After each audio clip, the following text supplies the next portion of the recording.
So we left off with Greenberg, and we left off with Greenberg's thesis, his thesis that what avant-garde painting is, what's central to avant-garde painting, is this idea of the medium resisting our desire to hole through it, to create illusion with it, and that avant-garde painting is the surrender to that resistance, letting the painting be flat, letting the paint be paint, and letting what it does, the way that it strikes us, let it really strike us as is.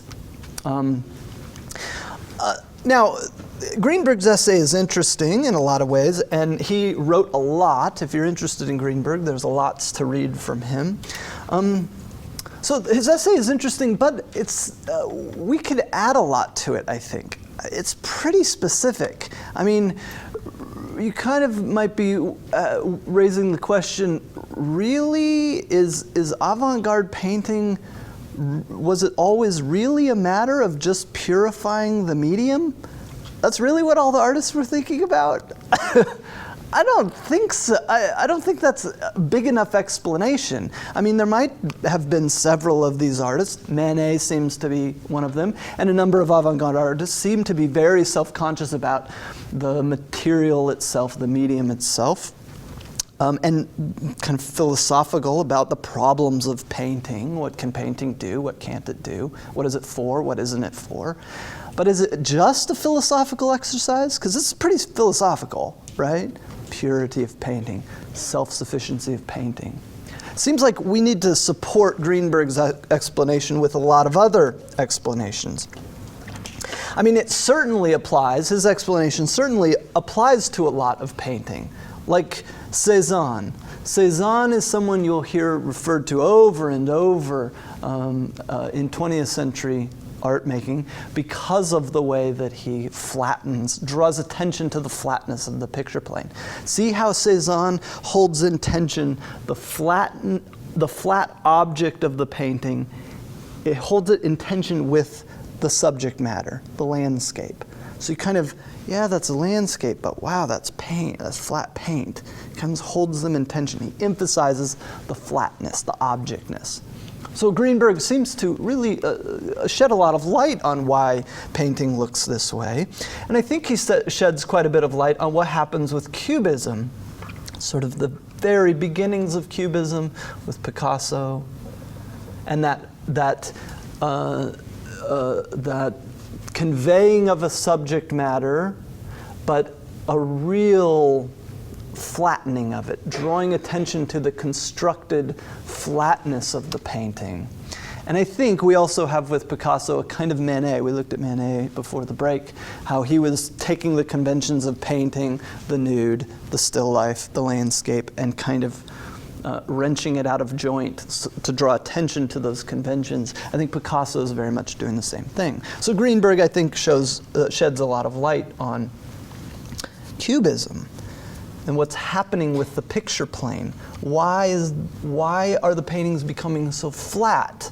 Or what's one way to understand the way they're becoming so flat? Why do they do that?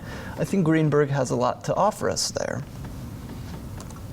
And that will lead us into synthetic cubism, embracing that flatness and embracing the kind of objectness of the painting itself.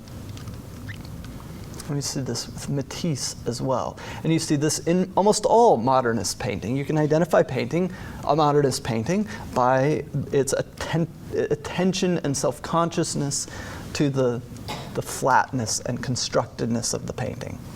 Okay.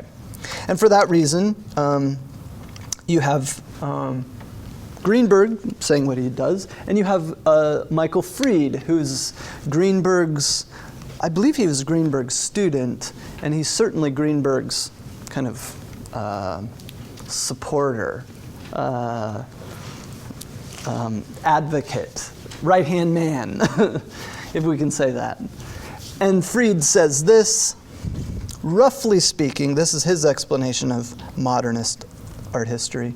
Roughly speaking, the history of painting from Manet through synthetic cubism and Matisse, which is that timeline we just looked at, may be characterized in terms of the gradual withdrawal of painting from the task of representing reality, or of reality from the power of painting to represent it, in favor of an increasing preoccupation with the problems intrinsic to painting itself. Modernist painting wraps itself up in preoccupation with the problems of painting. And that's one reason why maybe modernist art becomes really inaccessible to most people. Most people don't care about the problems of painting, right? It's so philosophical. That's such a philosophical turn. What is painting for? What are its problems? How can it mediate reality? Can it mediate reality? Does it mediate reality just by kind of oppressive structures? That's all kind of a philosophical meditation, and so you could see why modernist painting becomes fairly inaccessible and fairly withdrawn from everyday life, everyday practices. And I think most the modernist painters would say, that's okay. I'm making paintings. I'm a painter. I'm devoting myself to the practice of painting and thinking well about painting. Yeah? Well, okay, this is just jumping back a tiny bit. So when you were talking about Picasso and Cezanne, it seems like, just in listening to a lot of, like, the idea that the reason that we see paint flattening out is because there is an effort throughout history to return to the purity of the paint. But, I mean, I guess, doesn't it also seem like there were a lot of ideological reasons for that shift? Yeah. Because it seems like it's a hypothesis that if you start with that assumption, that it will fit. But Picasso and Van Gogh and Gauguin also were working with ideas about humanity, ideas about like the fleetingness of the visions we have. Yeah. So I guess I'm kind of wondering, like, is there more, not I guess more support for that, but in what way does this theory interact with the ideological subservience of art as well? Yeah. Especially in the transition time. Yes. Good. And that leads us into exactly where we want to go. That this, as I said earlier, which I should have said right now, it's not a satisfying explanation, ultimately, what Greenberg is saying. It doesn't account for the modernist turn in whole.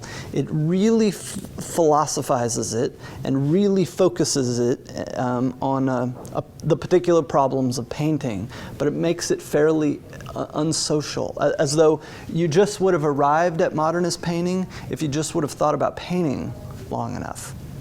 And says nothing about what's going on in the world at this time and what leads to this kind of painting. That's kind of what you're pointing out, right?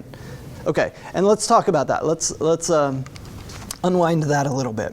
Where we're going today, what we're going to talk about here in a bit, is this. This is ultimately what Greenberg is going to say is quintessential high modernist painting. This becomes so fully preoccupied with the problems intrinsic to painting that it becomes the most, I guess, it becomes the new Laocoon, is what Greenberg wants to say.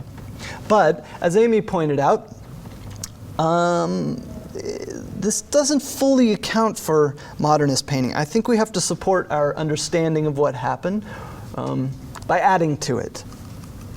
Certainly, what happens with modernist painting, this pulling away from representation, certainly that is supported by a more general pulling away from the institutions that painting was a part of, right?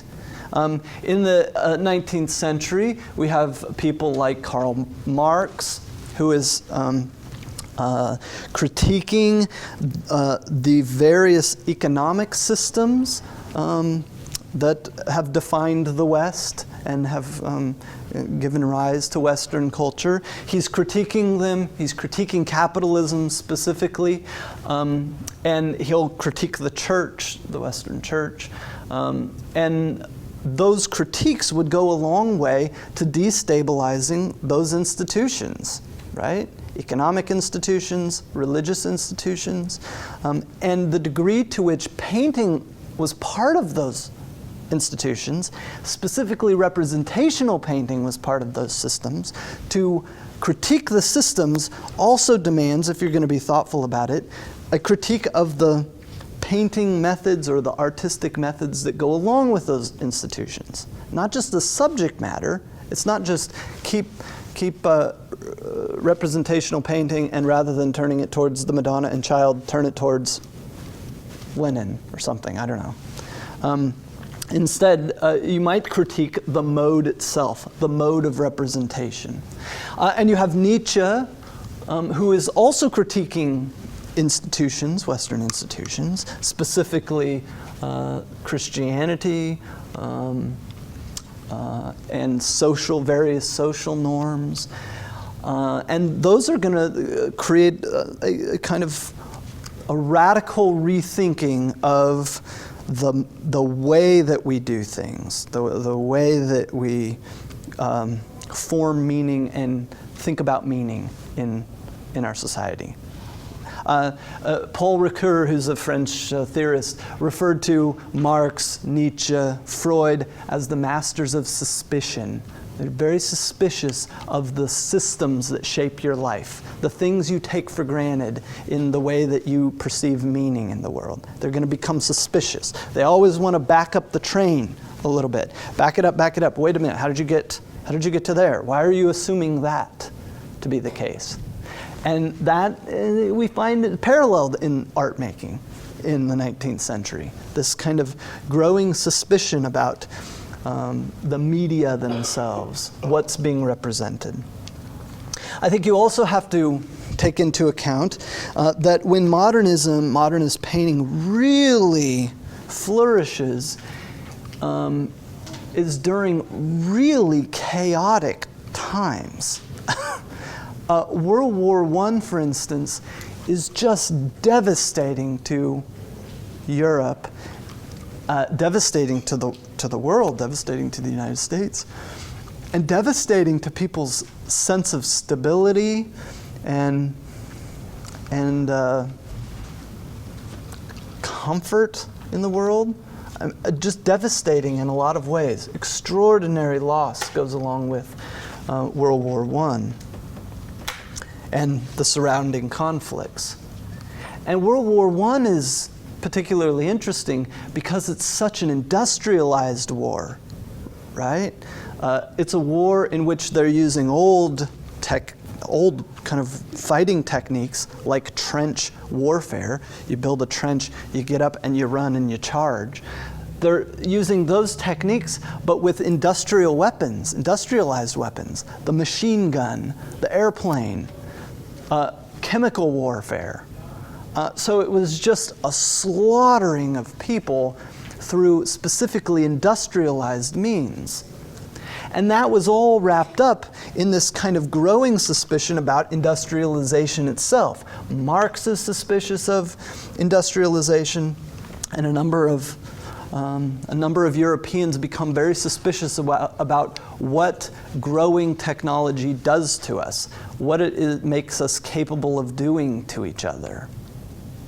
And so industrialization itself, not only in its kind of weaponry forms, but in the way that it shapes life and compartmentalizes our life so that we become part of a kind of a station on a factory floor or something like that.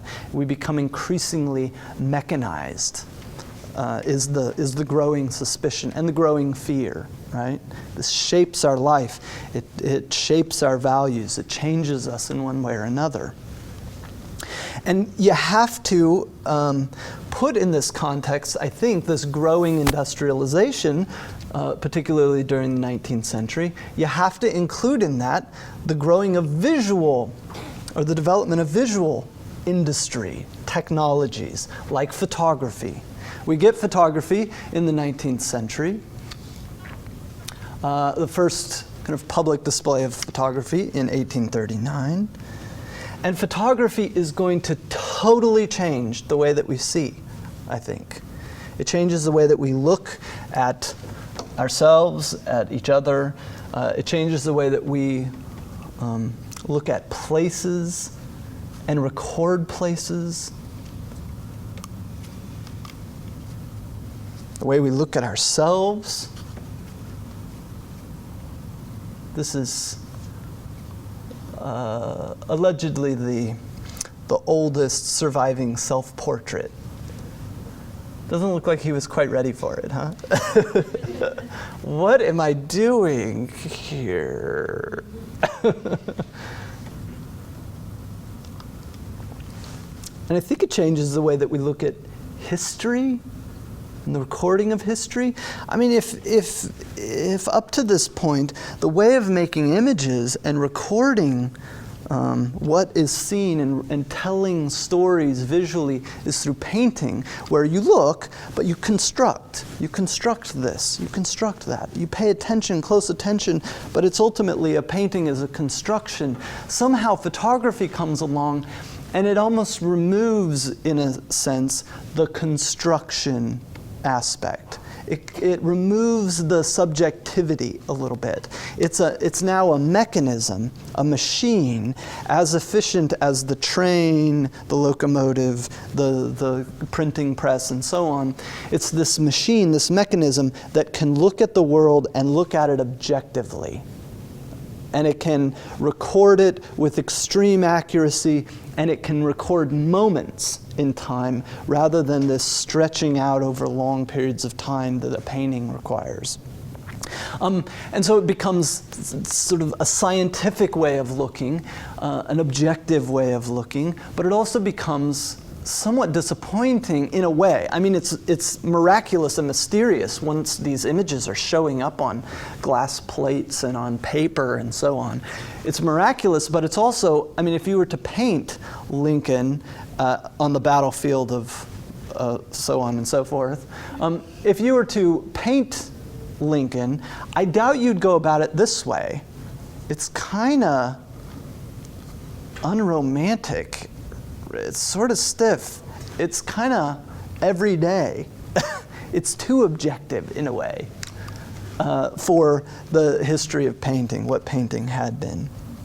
And this objectivity could also divide time into moments. Have you ever wondered if people thought about moments in terms of moments prior to the invention of photography? I think time would have just been a moving. It was associated with movement, not isolated frames, captured moments, split second, splitting seconds. You can see, I think, why 19th century photography is going to totally demand change on the part of the other art forms. Painting particularly. I mean, photography is going to throw painting into a total identity crisis. It has to. What is painting supposed to do after photography? What is it for? I mean, if painting was in one way or another a representing of the world around us, the representing of narratives of history, to the extent that it was about any of those things, photography totally undercuts it. It's quicker, it is more accurate, and it's more precise, it's more objective, if you will. So I think what this does is throws painting into an identity crisis. I think you have to understand 19th century painting on as an identity crisis. And I think that helps us explain what's going on in painting, maybe alongside or maybe even instead of what Greenberg is saying about confusion of the arts and so on and so forth. I don't know that kind of philosophical train of thought would have motivated artists as much as a pressing identity crisis would motivate those artists. What am I doing? What is this for?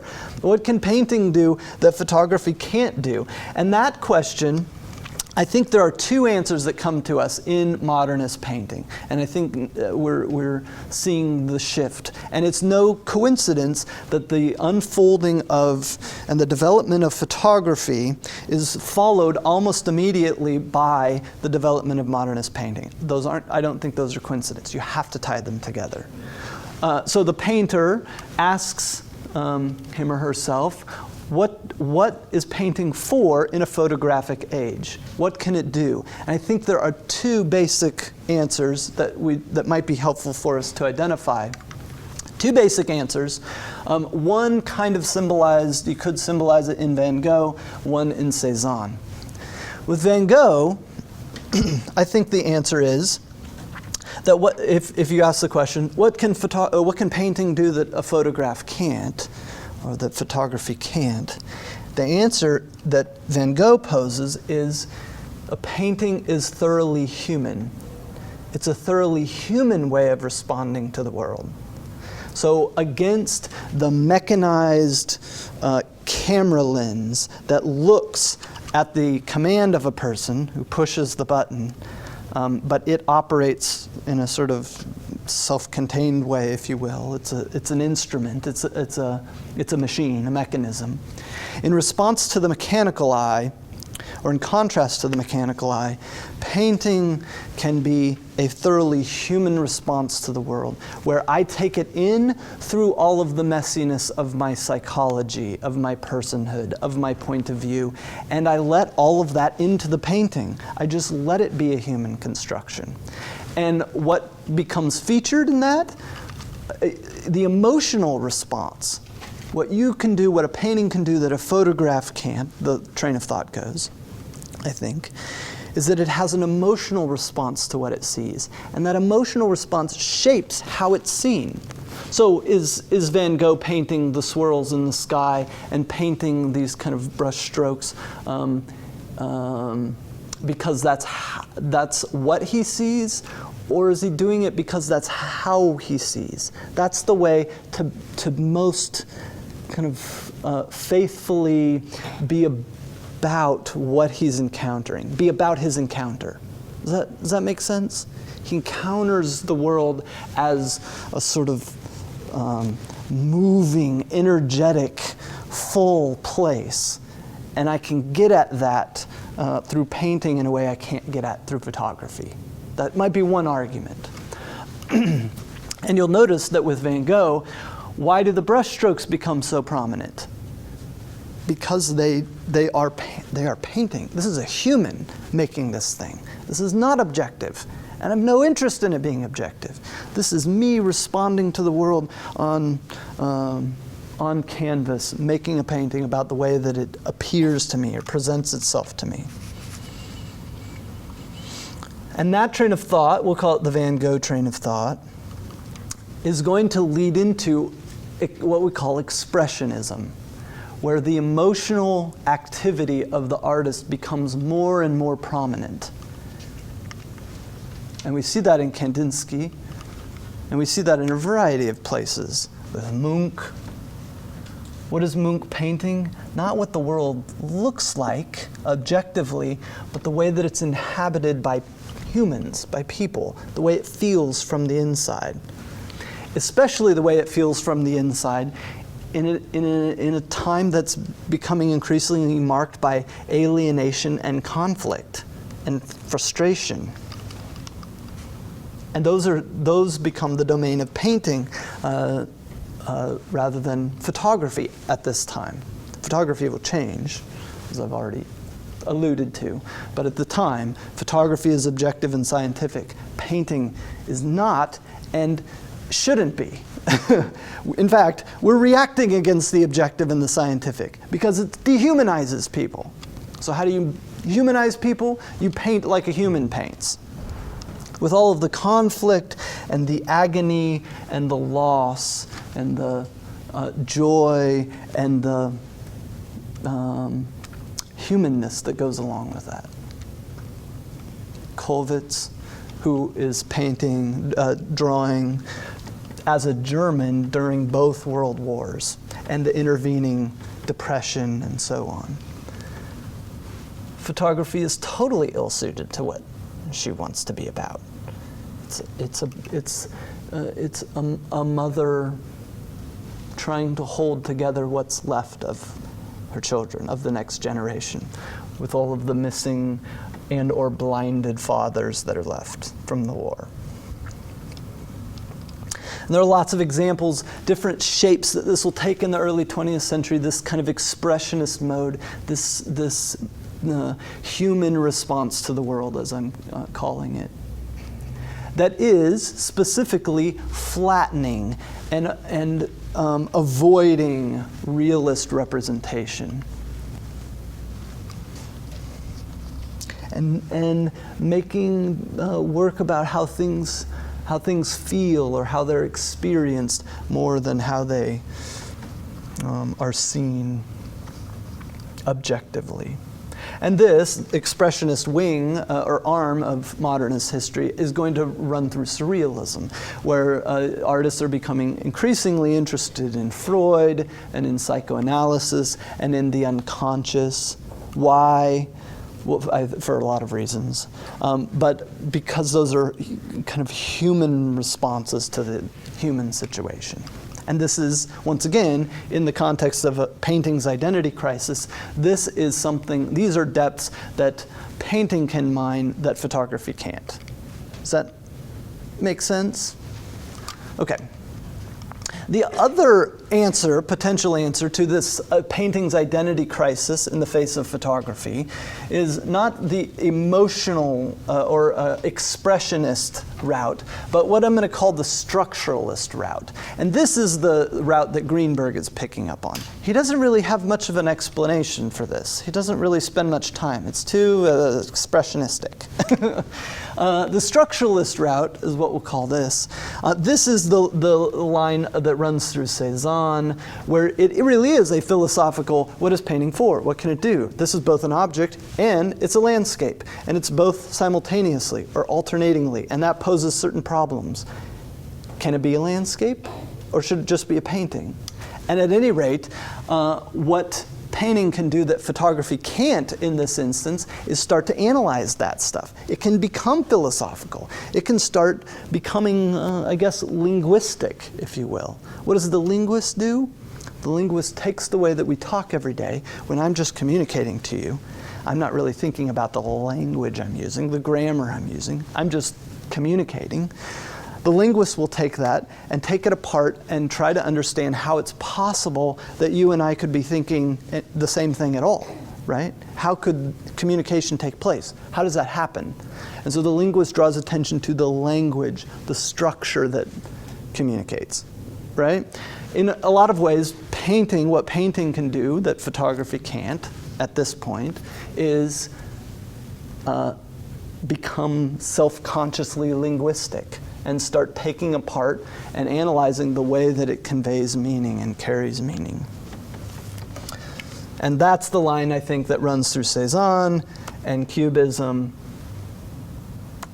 And eventually, of course, that's going to lead into total abstraction, where it becomes just about forms on the flat surface. And that's the Greenbergian explanation. But we gotta, I think, supplement what Greenberg has to say with all of these other sort of social and technological contexts. But that helps us, I think, to understand, I think the context of photography really helps us to understand how we get to abstract painting within modernism. Yeah? Okay.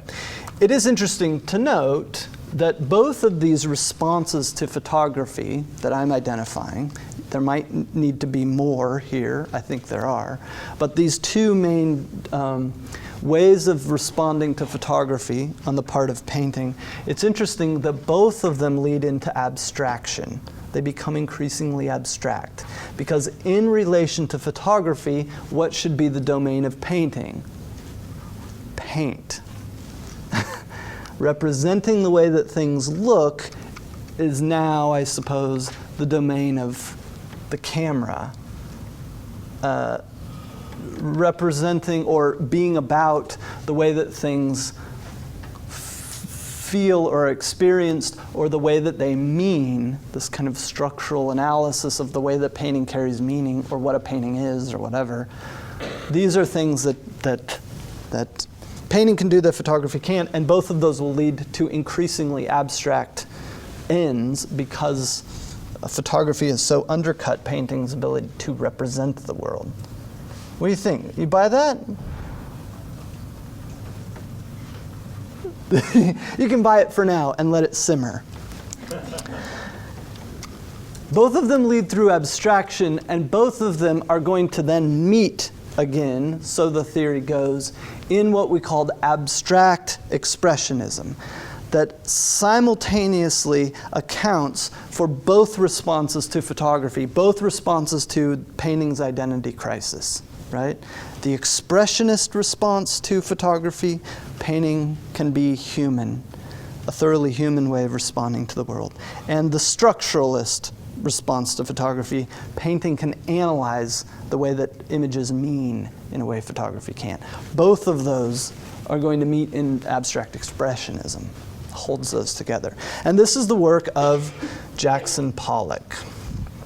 Now, here's the way that this will work in this class, as far as like memorizing names and dates and things like that.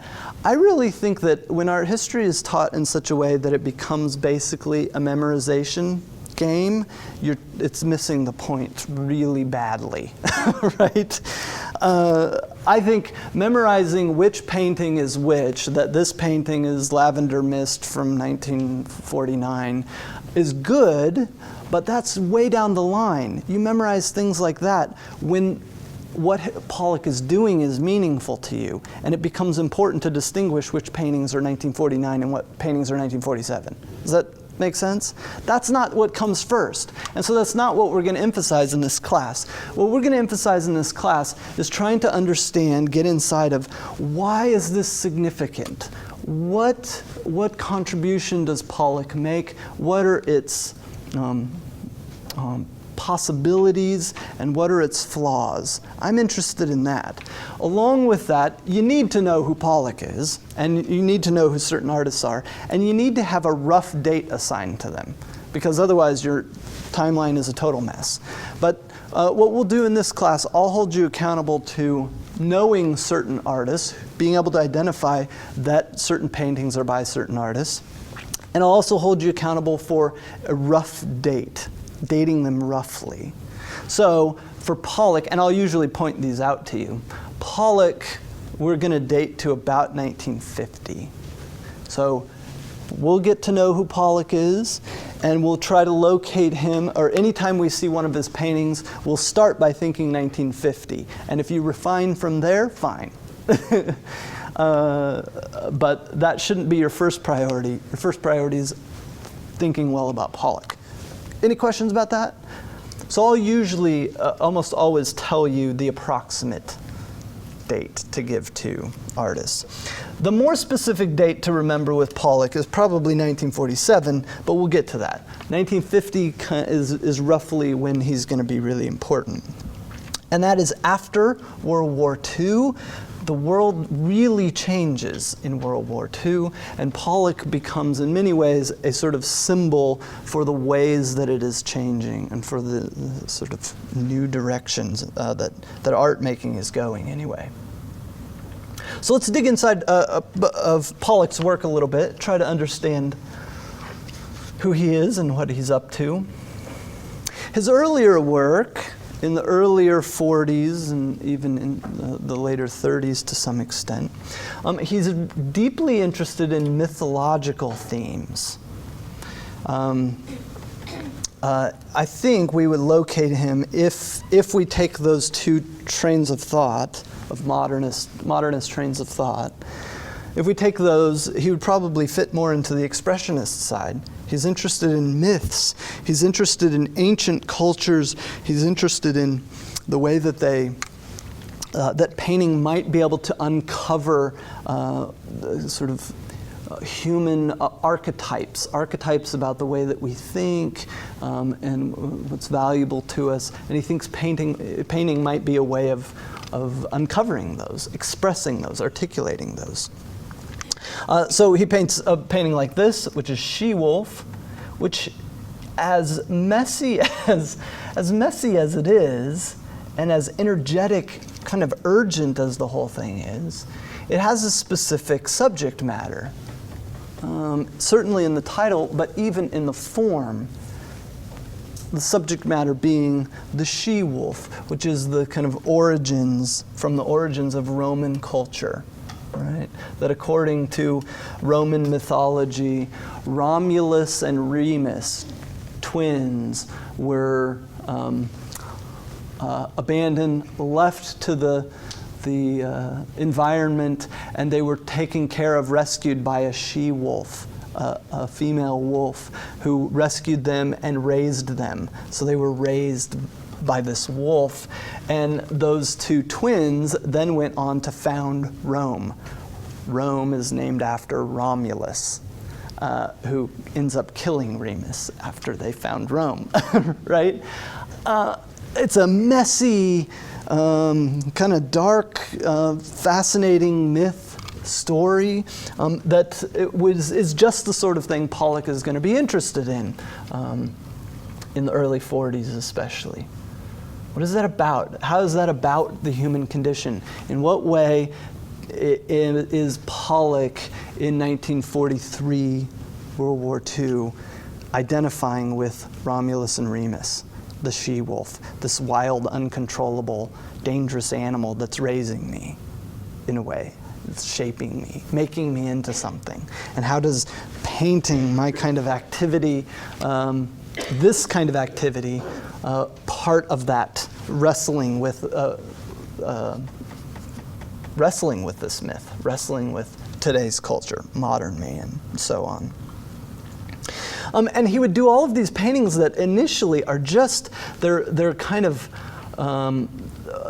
automatic painting, which means trying not to think so much about the paintings, making marks, and thinking that some interesting part of the subconscious or the unconscious is going to come out if I just turn off the edit button and I don't edit everything, but I just respond, and the longer I do that, the longer I make marks, the more something interesting will happen from my unconscious.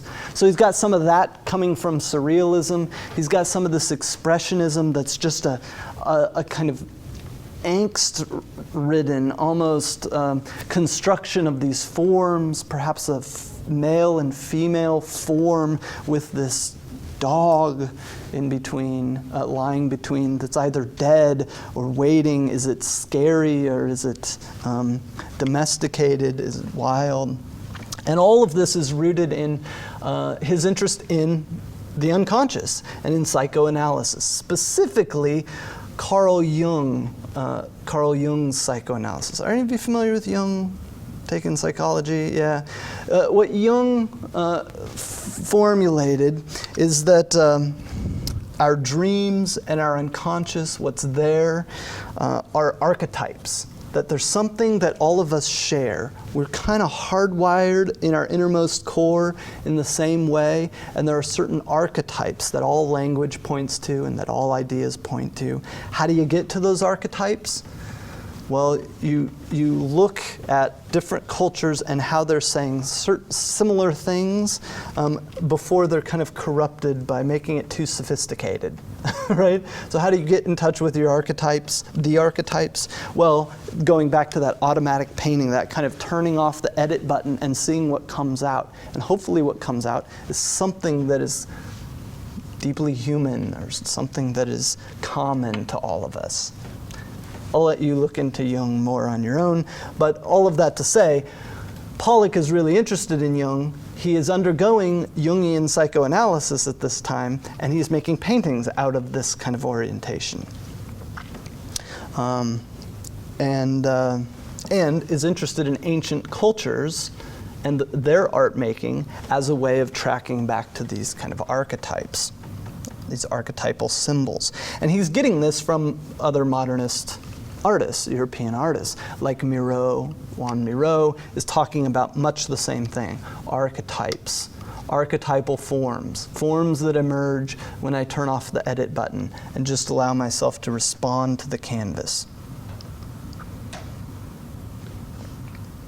So he's looking at Miro, he's looking at Native American sand painting, and he's really interested in these things.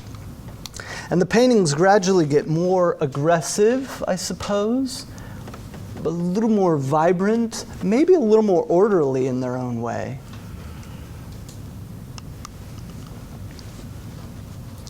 And they become sort of more evenly dispersed. Figures start to disappear, and it becomes this kind of energy field eventually, where he's putting paint on the canvas in a sort of even marking that starts to interweave and tangle, and so it becomes a sort of all-over field rather than specific shapes that are organized in relation to each other.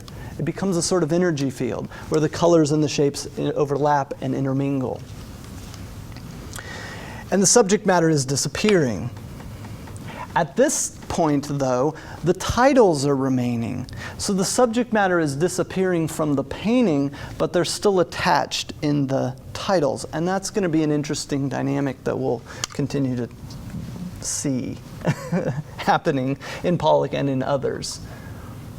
And this, of course, is going to be incredibly interesting to Greenberg. Greenberg thinks that this disappearance of the subject matter into this flat picture plane, the flat disbursement of paint into a visual effect, an optical effect, is exactly what painting should be doing. And so Greenberg starts writing about Pollock's work and is a huge champion of him, and starts sort of pointing to him as leading towards the new Laocoon.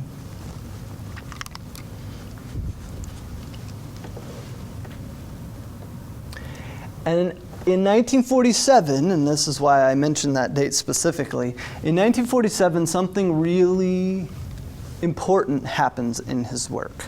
All of this business about creating the energy field, sort of creating this flat optical effect on with the paint, letting the paint be paint, and letting it be a human response to the canvas, all of those sort of things, undergo a really important change, a really important shift. And that shift is that he takes the brush off of the canvas. And the way that he takes the brush off of the canvas and continues to paint without any contact between brush and canvas is that he moves the painting from an easel format or from the wall format, a vertical format, to the floor. He creates a horizontal arena on the floor. And the painting happens by taking cans of paint that have been mixed to one color or another and dripping them. And so he uses brushes or sticks that don't come in contact with the canvas and are just, the paint is dripped off of those things onto the canvas. Now that's really important for reasons we'll get into here in a bit. But just to show you some of the paintings from 1947, which become this tangle of dripped lines. Every once in a while, the brush will touch down, and you get that here. There's a little section up in the upper right-hand corner there where the brush touches down to the canvas. Otherwise, it's this tangle of dripping, splattering paint. It's paint. It's really paint. And nothing else. There's no subject matter except in the title. You still get subject matter in the title. Titling this, I think, provocatively, Cathedral. In what way is that cathedral? Is that Monet? What are we saying here? Is it a cathedral, a structure? The sort of the making of this thing, the way you've made this, is in one way or another a cathedral for you? What is cathedral here? But the brush has totally come off the canvas and is now being dripped and splattered in these tight, densely layered tangles of lines, dripped lines. And there's something maybe about this cathedral. if I'm correct, I think this painting is almost exactly 6 feet tall. It's like human scale. Is that of importance? Is there some sort of connection between the human? Is this a depiction of a human? Is this a portrait for him? If it is, what's the portrait? It's not what he looks like. It's not what Pollock looks like. But it is what?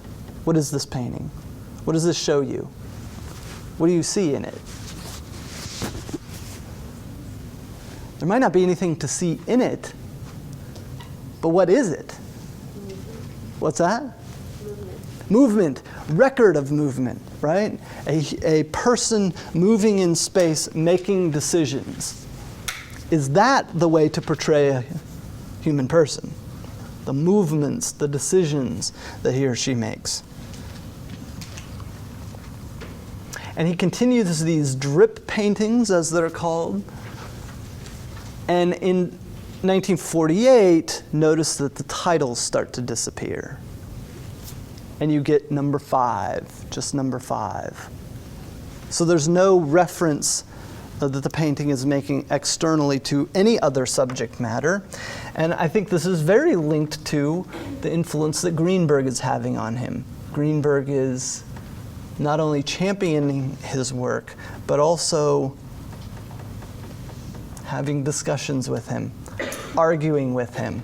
What is all this titling business? Don't you understand what your work is doing? It is finally coming to terms, it is finally pure painting.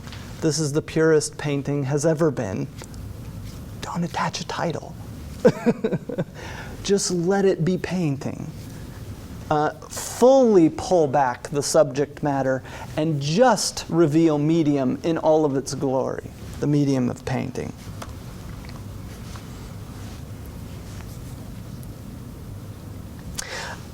Now, this may be somewhat difficult to stomach. Initially, usually it is. What is this? I could do this. My child could do this. My kid could paint that. Have any of you seen this documentary? There's a documentary out that's called My Kid Could Paint That, and it's about a kid who paints. Somewhat like Pollock. You can check that out. It's fascinating.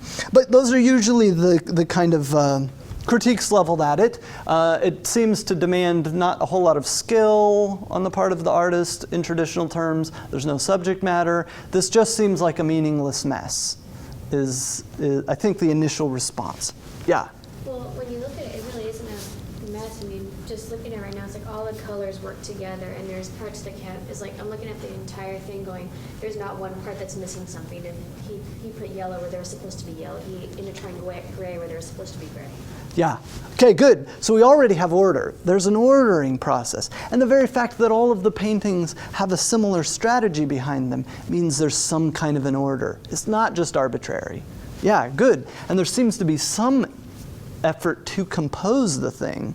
The choice of colors and the distribution of the colors, as you mentioned. Yeah. It also brings back the action of the art, which photography took away from just the mechanicality of the photograph. Yes, good. More the physical, the process. Good.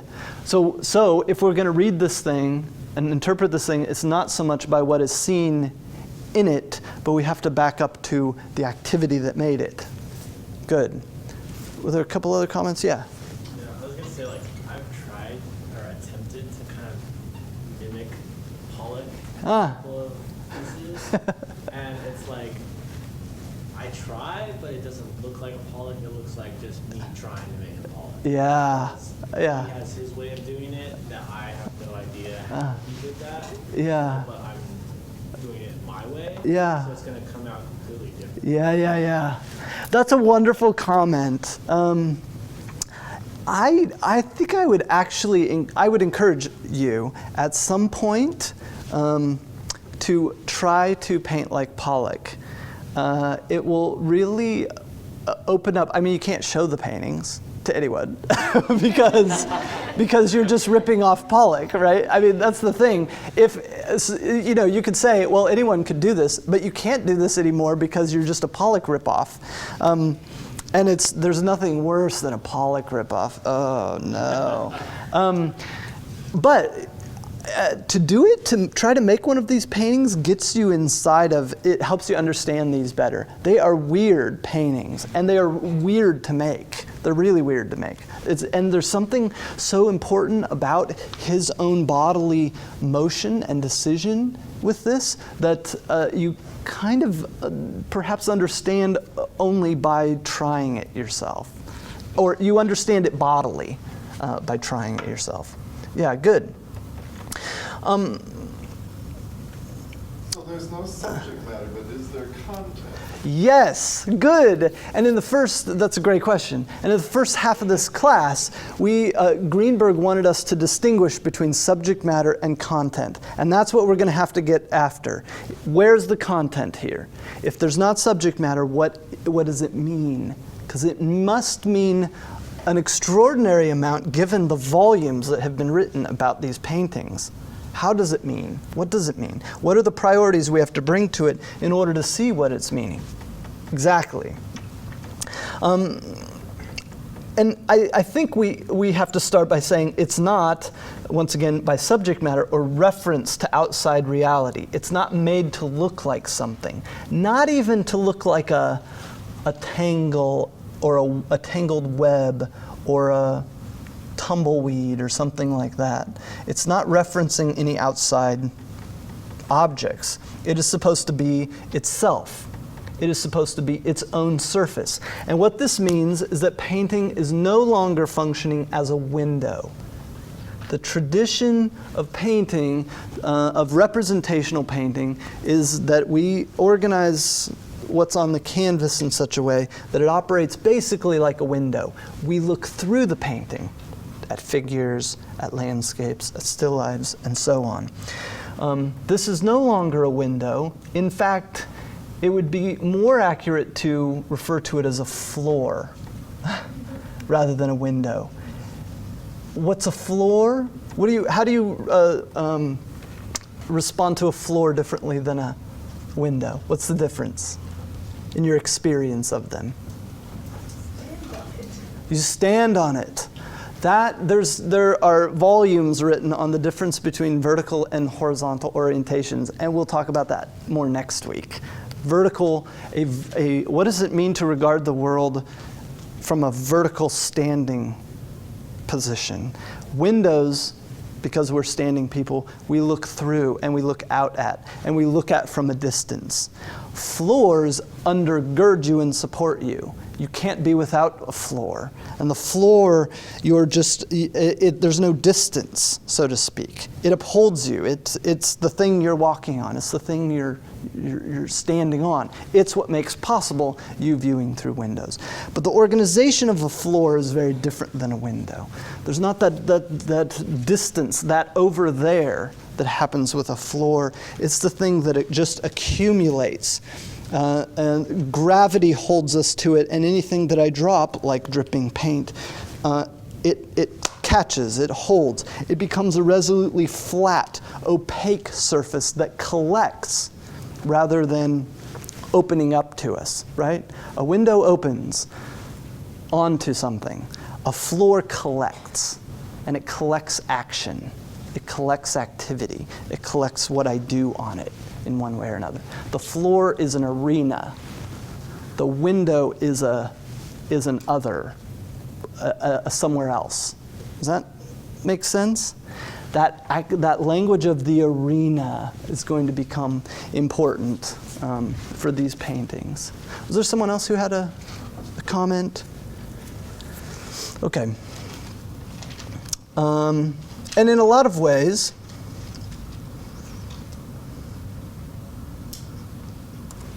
it is the perfect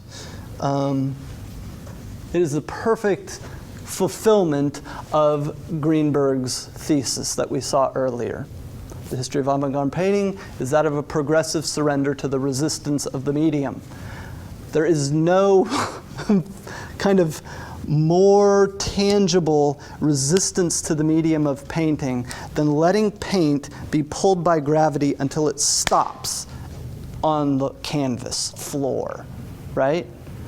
much more so than if it's upright and I'm applying the paint. I'm applying the paint, even if I'm applying it in a very kind of abstract way. This whole idea of gravity pulling the paint to the resistance of the canvas. The canvas resists the paint and collects the paint. It's like a fulfillment of what Greenberg is saying. He couldn't illustrate it any better way, right? The resistance of the medium, the resistance of the picture plane, the resistance of the flat picture planes, the picture plane resisting us holing through it and creating realistic perspectival space. This is anti-perspective, anti-perspectival space, anti-window, anti-all of that business, right? Instead, it's an arena. The canvas is an arena. And on that note, I want to turn pretty quickly to the second reading that you had for today. And that is an essay by one of the other most famous mid-century art critics, a guy named Harold Rosenberg. And Rosenberg's an interesting character. He was a little bit overshadowed, I think, when he was writing these things. He was a little bit overshadowed by Greenberg. Greenberg was a very powerful personality and very much paid attention to. Rosenberg, also influential, I think has gained in stature over the last several decades as Greenberg has been attacked and dismantled and rejected, which we'll talk about later. But Rosenberg's article is called "The American Action Painters." And what is Rosenberg? What's the gist of what he's saying? I think you get to it right from the first part that I gave you. I cut some of the first part of this essay, but the first part I give you is where he gets right to the point. So at the top of your essay there, he says this. I think that's the first slide there.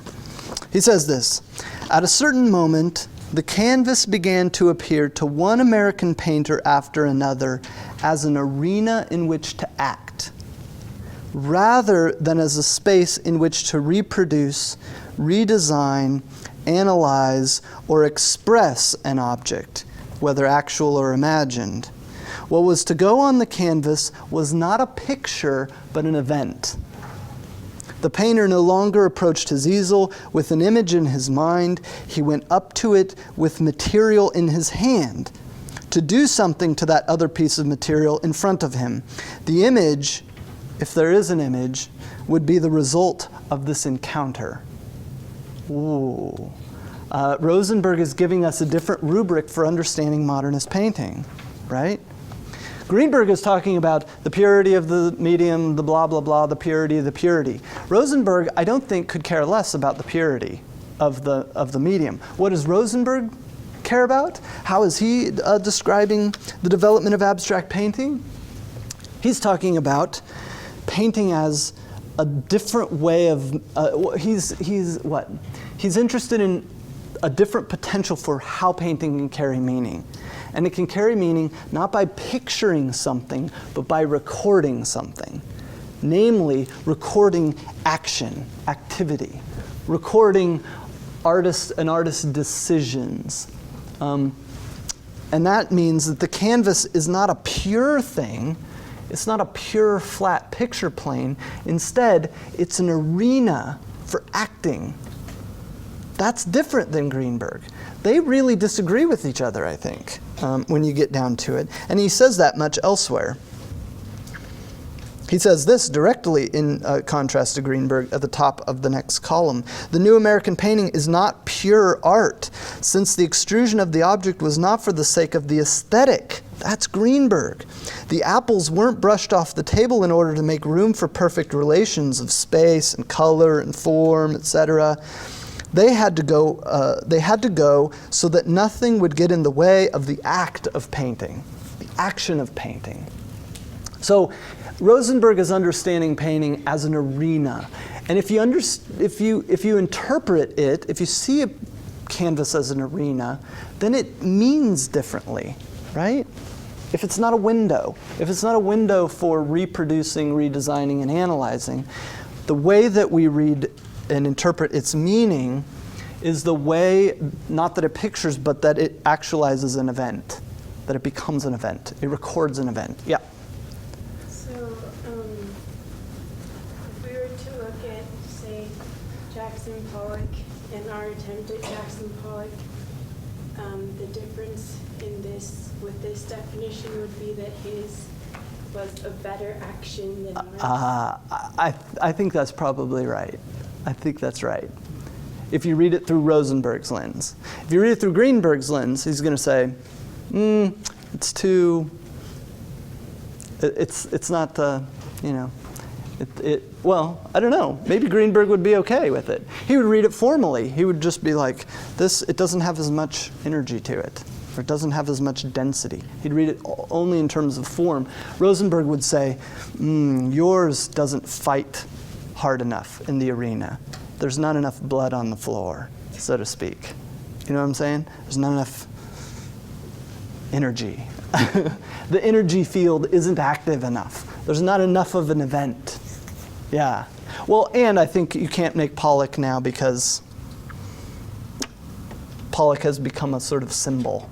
And so if you try to present yourself as Pollock, it's, well, you just are trying to mean everything he already meant. Why? You know. Yeah, good.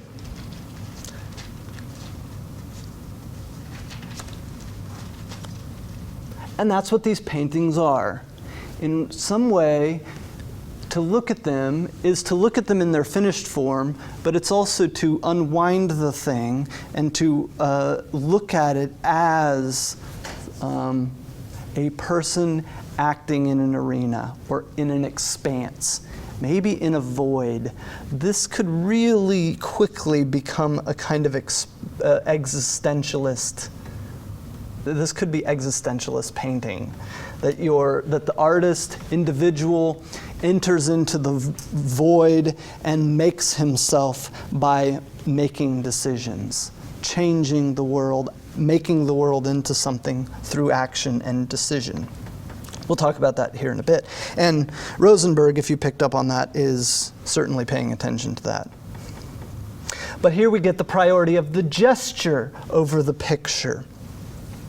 The drawing in the air. We get the elimination of representation. Gesture is the content. The activity is the meaning, what he means to do, what he means to say.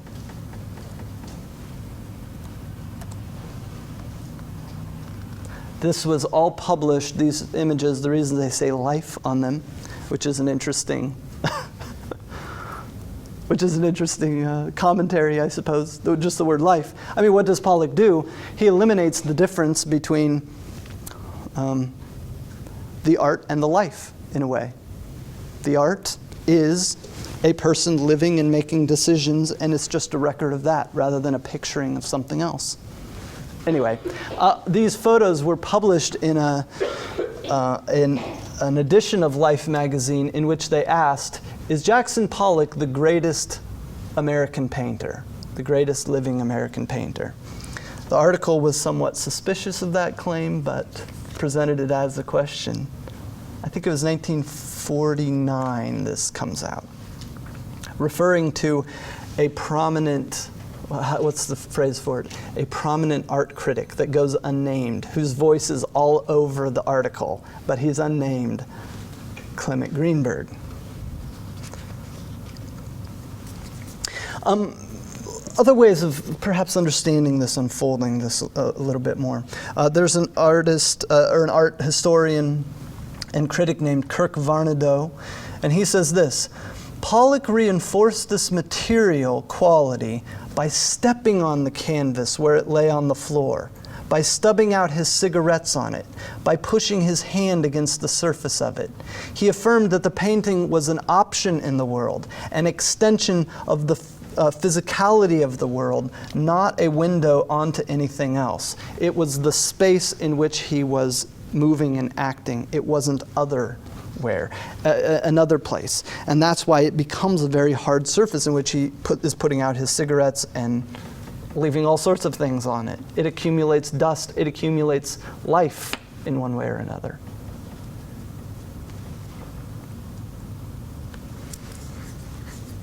And I think this changes the way that paintings mean. You just can't ask. The question is no longer if these paintings are going to make any sense to us.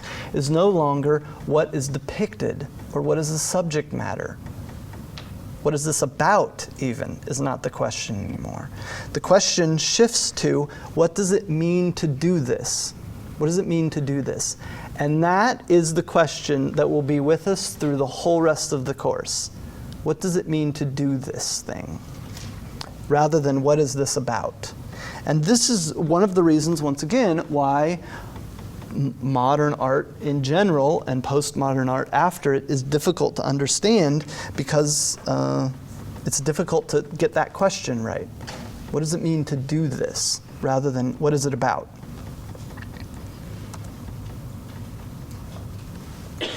And there's an urgency to all of these. I think with all of that context we tried to build about the difficulties and tensions of the early 20th century, social tensions, political tensions, so on, the world wars.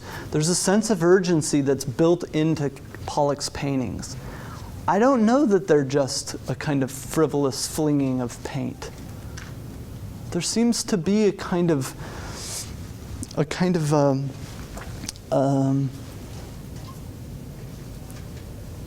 resolve in a way that I can't do anything more than this. The best thing I can do is to just sort of act in relation to this canvas. And that seems especially prominent in the places where he started putting his hands on the canvas, which you see up in the upper register of the painting.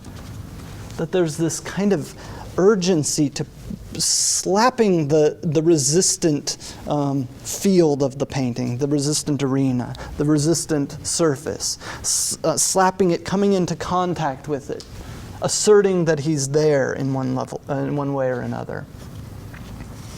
Somewhat reminiscent to, and equally as haunting, I think, as those prehistoric cave paintings with the hands, the recording of, I was here, I was here and these hands did something. They made this thing on this surface. I want to show you a little bit more of a few more of Pollock's paintings, but I also want to build just a little bit of cultural context here, and we'll get through this really quickly. But just to throw out a couple of other figures in the context that's informing what he's doing. Cultural context, jazz. Pollock, as recorded by his wife, Lee Krasner, regarded jazz as the only other really creative thing happening in this country. He was intensely interested in what jazz was doing. And if we get back to what Greenberg is saying about music providing a model for how form can carry meaning independent of subject matter, jazz is a pretty interesting example, because jazz does that. It usually doesn't have a narrative. It often doesn't have lyrics, but it's also highly improvised. Jazz is not pre-composed in a way. It's not composed carefully. It is improvisation. It is acting in the moment. And so Pollock was very interested in jazz, and you can see the analogy to his work. I've already mentioned this, but it's worth mentioning again. Pollock is very interested and influenced by surrealist automatism, which is automatic painting. And the idea, once again, with Miro and others, is that if you just turn off the edit button and you just act, that somehow what you do, what the actions you make, will get closer to the unconscious, closer to the sort of human core in you. Andre Breton, I think, says this pretty directly, pretty carefully. Pure psychic automatism is the absence of all control exercised by reason and outside of all aesthetic and moral preoccupation. Turning off reason, turning off aesthetics, turning off morals even. Why? Because reason became associated with all of this technological advance that was getting us into world wars, right? What had the Enlightenment produced? Countries that were destroying each other with increasingly high technology weapons. Does that make sense? And increasingly efficient ways of controlling each other and controlling their populations. And so the surrealists, and I think Pollock would be somewhat friendly to this idea, is not really interested in tight reason or aesthetics, probably not morality either. And certainly you have to put in this context, in Pollock's context, you have to put him in the context of World War II, in which there's this urgency and this extraordinary sense of tragedy, the tragedy of the human condition. And Pollock says this fairly directly. This is a quote from him. Quote, "New needs need new techniques, and the modern artists have found new ways and new means of making their statements. The modern painter cannot express this age, the age of the airplane, the atomic bomb, the radio, in the old forms of the Renaissance or of any other past culture." That's Greenberg all over again, right? This age of atomic warfare and so on needs something jarring, a jarring way of making art and doing art if it's going to communicate anymore. You can't just depict the atomic bomb.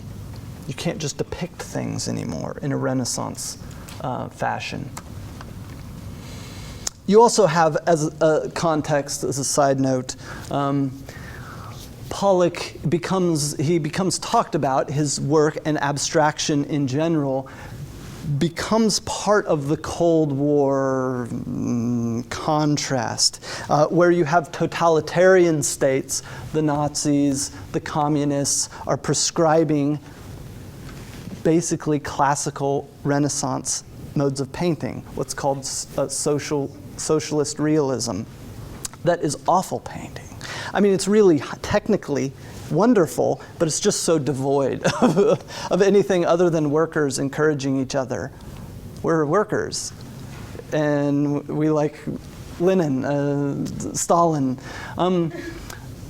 So if the totalitarian states are pushing this kind of socialist realism and actually destroying much and kind of exiling many abstract modernist painters as being degenerate, that's what Hitler referred to them as, then what do free democracies do? They promote freedom of expression.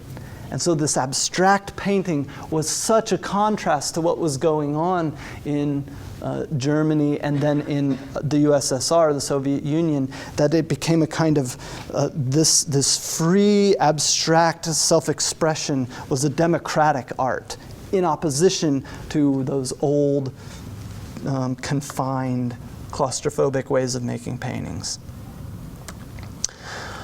And then lastly, and then we'll end, I've got more to show you, but we'll end, because we're out of time, is, I mentioned this, existentialist philosophy, which is really big in the mid-20th century.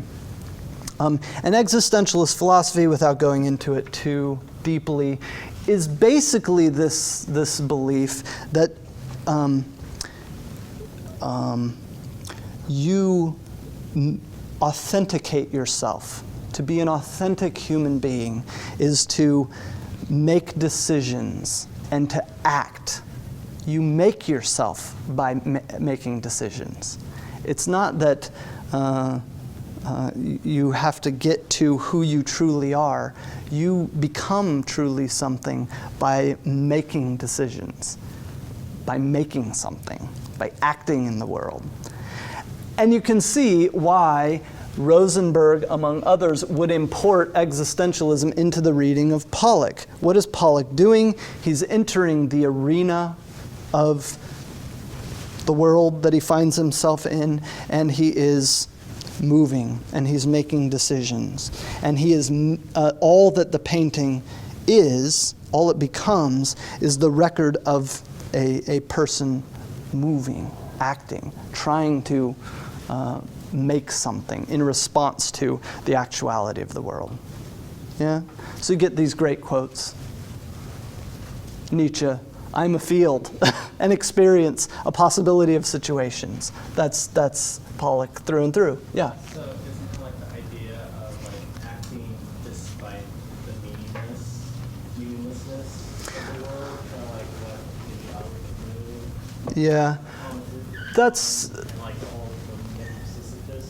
Yeah. Continuing to Sure. move on and Sure. despite Yeah, sure. no meaning.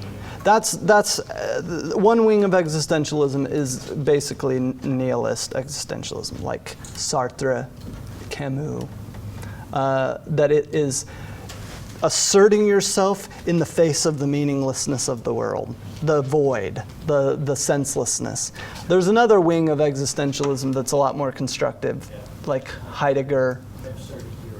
Yeah, sure. And you could regard Pollock as a kind of absurd hero, an absurd existentialist hero. One more question, then we'll end.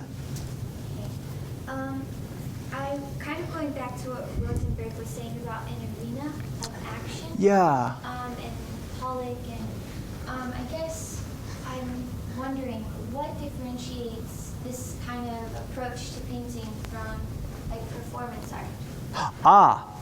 This makes performance art possible. Yes. You have some performance art before this, like Dada. There were some Dada performances that were somewhat similar. They didn't get a whole lot of theoretical traction. No one knew what to do with them. And so Dada was sort of just like well, we'll chalk that up to World War I. Let's just move on. What happens at this point, though, is you have Pollock and Rosenberg theorizing the importance of the activity of the artist and the artwork as an arena in which to act, and that gets traction. And the next step is you have artists coming along within 5 years saying, yes, good, right, why do we need paint and canvas then? Just act in the arena of the world. And then you have performance art. So the major, most influential early performance artist is a guy named Alan Capro. We'll look at him a little bit in this class. Alan Capro, one of his early essays is on Jackson Pollock. And he says, this is good. Greenberg is totally misinterpreting Pollock. This isn't about the purity of painting or any of that business. What is Pollock doing? He's making it possible for action to be meaningful as artistic action. That's redundant, but the meaningfulness of artistic action. So ditch the canvas and ditch the paint, and let's meaningfully act in the world. So this, you're really on the right track to identify this as being essentially performance art by way of painting. Yeah. Biola University offers a variety of biblically centered degree programs, ranging from business to ministry to the arts and sciences. Visit biola.edu to find out how Biola could make a difference in your life.